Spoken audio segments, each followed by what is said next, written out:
Afrikадагы сапар 5-күн. Эсуэра шаары.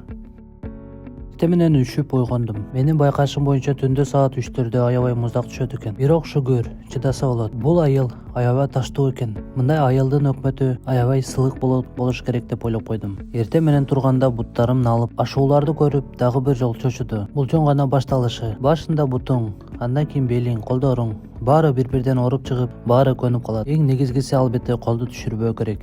Ашуулардын өткөндөн дагы бир плюсу бар. Түптүү жолдордо өзүңдү аябай жеңил сезип аласың. Күн бүгүн эмнегедир аябай эле ысык.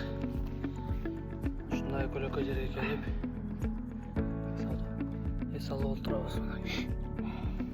Конекилерде бир калканышка жетип келдик. Машиналардын санына караганда ат араба, эшектер аябай көп экен. Негизи эле Эл-Джадида шаарына чейин мындай көрүнүштөр такыр көрүнбөсө, ал шаардан кийин эшек аттары грузовой машинанын эле ролун аткарат экен. Аралык өткөн сайын Сахара чөлүнө жакындап жаткандыгыбыз аябай эле сезилип жатты. Күн аябай ысып, 25 градустан өйдө. Ал эми айлана чөйрө болсо сапсары кумга толо баштады. Түшкү тамактын убактысы болуп калды. Өтө куртуу подъемдун чокусунда бизди кафе күтүп тургандыгы мотивация берип турду. Ал жакта омлет гана бар экен. Курсак көйгөйүн чечип, жуунуп, таранып, зарядкаларды толтуруп сапарыбызды уладык. Көрүнүштүн кооздугун айтпай эле коеюн. Подъем жолдордун кыйынчылыктарын айтайын. Көбүнчөсү эле өтө куртуу экен. Жарымын тээп чыксаң, жарымында велосипедти сүдүрөп чыгып жаттым. Түштөн кийин ысык абарайгы, салкын шамал кошулуп, жолубуз бир топ жеңил болду десек, шамал күчөп бизге карама-каршы согуп жатты. Эмне болсо деле жалаң алга. Спуск менен баратабыз. Аябай сонун жол. Бул жактагы көрүнүш дагы жолдон келишпейт. Караңыздар. Ого, түптүү жол. Бул жактагы көрүнүш андан дагы керемет.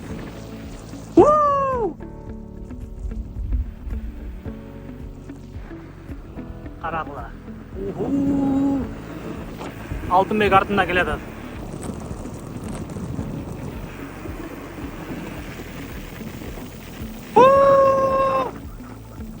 Ушинтип алып бактын түбүндө кумдун астында жатканга эмне гана жетсин. Кичине бутту эс алдырып, кийинки ашууга жөнөдүк. Бүгүнкү күндүн эң чоң ашуусу ушул болду окшойт. Бул жакта да Ирандын ашууларындай эле жолдорду тик салып коюшуптур. Зигзагтын зыысы эле бар экен. Ашуудан кийин чытырман токой башталды. Бирок бактардын бийиктиги 1,5 метр. Бул токойдо атайын жоголом десең деле жоголбойт болушуң керек. Башың көрүнүп калат. Андан ары дагы 1-2 ашууларды өтүп, төөлөрдү караганча суу ичип эс алып, Эсауэра шаарына да жакындап калдык. Шаарды алыстан тартып жатсам, бир жигит төөсүнө ээрчитип келип, жок десем болбой сүрөткө тартты. Андан соң тоонун үстүнө чык деди. Акча жок деп эле кетип калдым. Төөсү бирок аябай жагымдуу экен. Шаарга чейин дагы 10 километр бар болчу. Күн киргенче барып калыш керек болчу. Эсауэра шаары мурун порт шаары болуп, азыр туристтик шаар болуп калыптыр. Ар бир экинчи дом, конок үйү же кафедей сезилди. Шаарга кирип баратканда адамдар күрөштөрүн көрсөтүп, конок үйгө чакырып жатышты. Этажкалар аябай тыкан салыныптыр. Google'дан баасын билип, бир конок үйгө бардык. Биз ойлогондой экен. Google картада 3000 деп турса, барып сурасак бизге 2000ге берди. Бизге негизи ысык суусу эле болсо болду. Ушундай номер экен. Бул жакта эң негизгиси жылуу суу бар. Душка түшкөнгө 2 кровать, анан мындай телевизор, бул DVD. Достор, колдооңуздар аябай сонун болуп жатат. Ар бириңиздерге терең ыраазычылык.